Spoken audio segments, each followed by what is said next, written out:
So you essentially help these companies out, like you come in and like help them, I guess, do a penetration test and then build up their security in a way.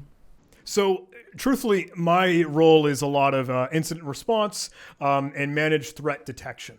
So, when more managed threat detection than it is incident response, we sort of just do that because it's fun. When we see malware on an endpoint, when we see hacker activity, like, oh, there's a backdoor or there's some persistent access with an implant or a hook on the computer, we'll notify that business and that organization and we'll help them get it out. So it's really cool and really interesting because it takes all the stuff that I learned in Capture the Flag and makes it more real world.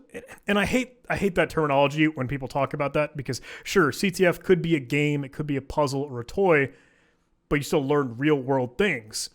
And when you do it for a day job of, is this organization going to get hacked or not? And how can I prevent that?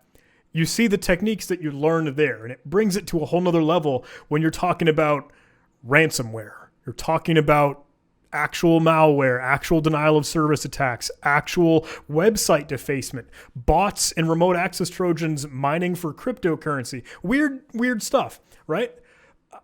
And I think that's a cool bridge to cross, and I'm really happy with that. That's what motivates me now, is I feel like I'm making a difference doing this cybersecurity stuff, both in educating people and bringing the right security stuff to the right people.